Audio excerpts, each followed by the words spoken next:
मौत का कोई भरोसा नहीं होता है। मौत कहीं भी और कभी भी आ सकती है, लेकिन कुछ लोग ऐसे होते हैं जो मौत के मुंह में जाकर भी वापस आ जाते हैं। ऐसी सिचुएशन में फंसते हैं जहां पर किसी नॉर्मल इंसान का जिंदा रहना नामुमकिन होता है। तो चलिए आज के एपिसोड में ऐसे ही 3 अलग अलग दिन की 3 घटनाएं जानते हैं जिस दिन यमराज शायद छुट्टी पर थे।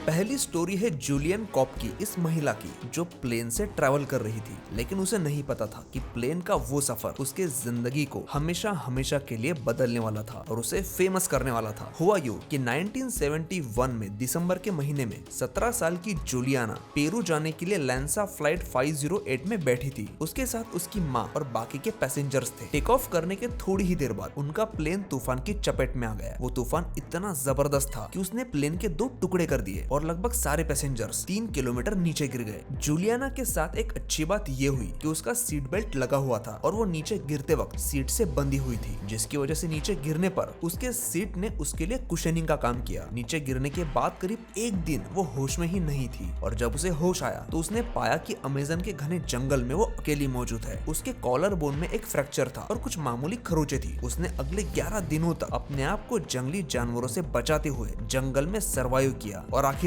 12वें दिन 2 लकड़हारों ने उसे देख लिया और उसको जंगल से बचा लिया गया। आज वो लड़की एक फेमस जूलॉजिस्ट है जो एनिमल साइंस पर स्टडी करती है, उसी जंगल में जिसमें वो गिरी थी और सही सलामत बच निकली थी।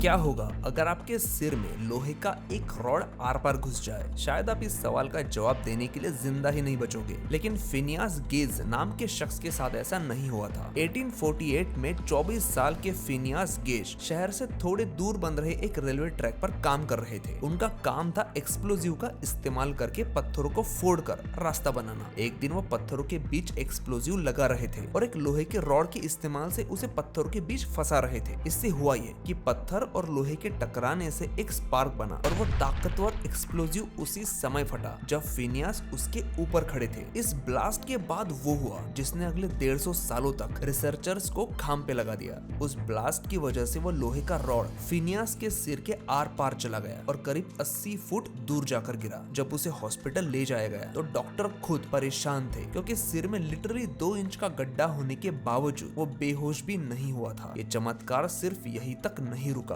बल्कि फिनियास गेज अगले 12 सालों तक जिंदा रहे। इस घटना के बाद लगभग 150 साल का समय बीत चुका है, लेकिन आज भी मेडिकल हिस्ट्री में यह घटना किसी चमत्कार से कम नहीं है। तीसरी कहानी है एरॉन रोल्स्टन की, जो YouTube के किसी भी मोटिवेशनल वीडियो से ज्यादा मोटिवेटिंग है। इतनी मोटिवेटिंग कि इनके साथ हुई घटना पर हॉलीवुड भी फिल्म बनाने के लिए मोटिवेट हुई थी। एरॉन रोल्स्टन अकेले पहाड़ों में हाइकिंग कर रहे थे जब अचानक उनका पैर फिसलता है और वो एक गैप में अटकते हैं। उनके हाथ पर एक पत्थर आकर गिरता है और वो बुरी तरीके से फंस जाते हैं। उन्होंने काफी कोशिश की, चिल्लाए, लेकिन उस सुनसान पहाड़ी पर दूर दूर तक उनके सिवा कोई नहीं था। 1 दिन हुआ, 2 दिन हुए, वो उसी कंडीशन में फंसे रहे। उनके पास जो थोड़ा बहुत पानी और कुछ चॉकलेट्स थे वो भी खत्म होने लगे। उसके बाद उन्होंने एक ऐसा डिसीजन लिया जो लेने के लिए काफी हिम्मत चाहिए होती है। उनके पास एक छोटा हाइकिंग ब्लेड था जो काफी छोटा था और उसे ज्यादा धार भी नहीं थी। इसी ब्लेड से उन भाई साहब ने अपना वो हाथ काटना शुरू किया जो पत्थर के नीचे दबा हुआ था। चीखते चिल्लाते हुए उसने हाथ का मांस तो काट लिया, लेकिन अब उसके सामने एक दूसरी मुसीबत खड़ी थी। उस ब्लेड से किसी हड्डी को काटना आसान नहीं था। अब एरॉन के सामने एक ही ऑप्शन था, उस हाथ के हड्डी को